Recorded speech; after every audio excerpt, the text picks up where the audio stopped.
as you heard, turn him down. Eddie Gilbert is here with the global heavyweight belt in hand. Guys, I tell you what, let's do. Let's grab these chairs. We kind of rearrange. Billy Joe Travis has kind of messed up the studio here. Let's get some chairs back here. There's one for you, and here, King, grab that chair and come on back. Let's just sit here and chat just for a minute, because this is a situation coming up, or the possibility of a situation that I think is most interesting for the USWA and wrestling fans everywhere. Is that can you get that microphone cable? Here you go. Okay. Well, pardon the rearranging of the furniture here. My chair's a little bit lower than yours, Dave. You want to swap chairs? Here. No, okay. All right. Let's talk about the situation. You've got the global heavyweight title. Yes. The King, of course, as everyone knows, has the unified title. All started when you defeated the AWA champion for the belt, and then issued the challenge to all comers to unify the belt. The world-class champion took you up on it, and in the Chicago, Illinois, the titles were unified, and now we've got a chance to unify them even further, which I think is very exciting news for wrestling fans everywhere, King. Well, I think so. You basically synopsized it, or whatever the word is. That was a pretty good job there. In May of 1988, I won this belt representing the AWA from Kurt Hennig. And then at that time, you know, there's always been a lot of organizations around wrestling that claim to have world champions. And at that particular time, there was myself representing the AWA, there was Hulk Hogan in the WWF, and there was Ric Flair in the NWA, and there was Kerry Von Erich in the World Class organization, all claiming to be world heavyweight champions. And if you pick up any wrestling magazine today, you know, you open it up and they have these different rankings and they have these different organizations. They all claim to have a world heavyweight champion. And I proposed the idea. I said, let's all of these so-called world champions get together and have a match or a tournament, a series of matches, and decide who is truly the best, who is really the one world heavyweight champion.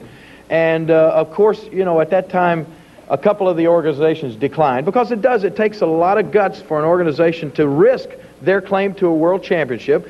It's just a lot on the line. But the world-class organization and Kerry Von Erich came forward. We had a match. Ric Flair and the NWA didn't want to have anything to do with it. Hulk Hogan and the WWF didn't want to have anything to do with it, because simply they didn't want to risk losing their claim to a world heavyweight champion. Kerry Von Erich and I had a match in December in Chicago, December of '88, and I was fortunate enough to come out victorious in that, and that's where the unified world heavyweight championship came from. Now, there are some other organizations who like to pretend that there are no other organizations in the country, you know, and I think that the case is that's an insult to the intelligence of the fans. And I'll just go, like, say for instance the WWF with Hulk Hogan. They won't even acknowledge that there are any other wrestling federations out there. If you don't work and wrestle exclusively for the WWF, to them you don't exist. You know, it's basically the same thing with the NWA. And now there's another new organization that has sprung up. It's based out of, well, I think mostly Dallas, Texas, or Atlanta, Georgia, and it's the Global Wrestling Federation. They're on ESPN, and they have invited a lot of wrestlers to come in and wrestle in that organization. And Eddie Gilbert has gone down there and in a tournament won the World TV title.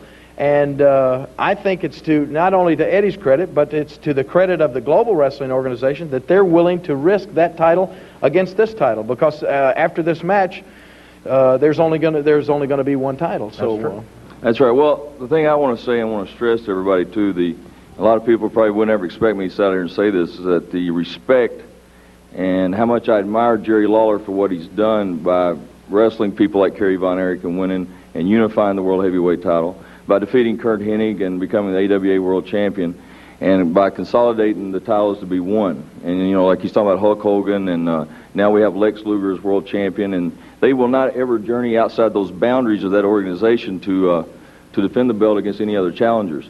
And Jerry Lawler has been the kind of champion, I have to say this, that he has traveled a lot of places. Not just Memphis, not just Nashville, not Louisville, Evansville, a lot of places, Philadelphia, Pennsylvania, Cleveland, Ohio, and so forth, a lot of places defending the USWA Unified World Heavyweight title. And so what I want to do, being the brand new global World Heavyweight champion, is I want to follow in the same footsteps, and I want there only be one champion. And I just want you to know, King, that I do respect you for putting that belt up the way you have. Well, I appreciate that, and I'm looking forward to this match because, you know, you and I have had a lot of differences in the past, Eddie Gilbert, and I understand that they got a little tape just to show some of them here in a few minutes.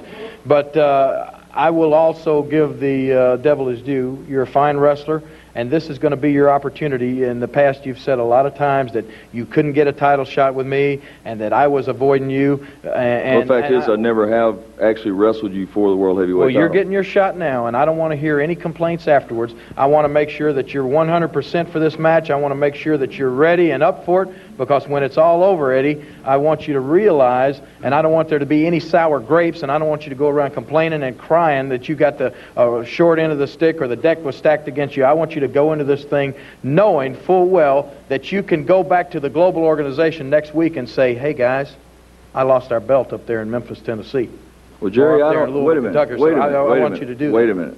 I don't plan on going back to the Global Federation saying I lost the match. Well, I realize you don't plan on it. But I plan on going back as the champion and having your belt. Well, the best laid plans of mice and men often go astray. Just like, you know, your whole problem with that I've seen in watching your career, Eddie, is the fact that instead of concentrating on being the best wrestler you could be, what you have spent your whole career trying to do was emulate me and copy me and try to be another King Lawler. That has been your major drawback. And until you find out, and I think this match is going to go a long way in proving that you are not the king and that you will never be the wrestler that I am, Eddie. And when you realize that, then you can go off and start being the best wrestler that you can be. You understand what I'm saying? No, I don't. Let me tell you something. What I have done is not try to copy you, not try to be like you. You haven't gone out and gotten a crown and calling yourself King Eddie Gilbert? What I have done and what I've told Did he do that or not? Has he gone out? Yes, you have. Would that be called copying me or not? No. It's not? I'll tell you what. What would you think if I got myself some tights with little flames running up the side and a jack at the back, said, call myself Hot Stuff Jerry Lawler? Would I be copying you or not? Probably so. So, but when you go out and get yourself a crown, call yourself King Eddie Gilbert, you're not trying to copy me. See, if you look back in history, Jerry Lawler, there's been a lot of kings, and sooner or later there's successors of that kingdom. And your time is up. Let's face it, your time is up. What I have planned on doing and what I have said for the past few months is that I was going to take your place, not be like you. I was going to be the king. I am going to be the king. I am going to be the next World Heavyweight Champion of the USWA and the Global Wrestling Federation.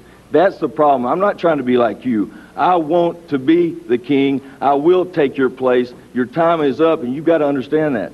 Well, I just want you to understand when this is all over and you're laying flat on your back in the middle of that ring and you're looking up at me standing over you, that you are not the king and you never will be the king, and I am the one that will decide when my time is up. It won't be to some punk like you. No, that's your problem because you don't know when your time is up. Well, you don't know. Hey, I'll tell you this. We're not getting anywhere with this. If somebody like you beats me, Eddie Gilbert, then I will say we're not getting anywhere with this. We've had a discussion. We know. Hey, come on, Eddie. Say your time is up. I'll tell you that. We're going to take a break. We'll be back in a moment. This is not the place for this, all right? No, I don't have a problem right now.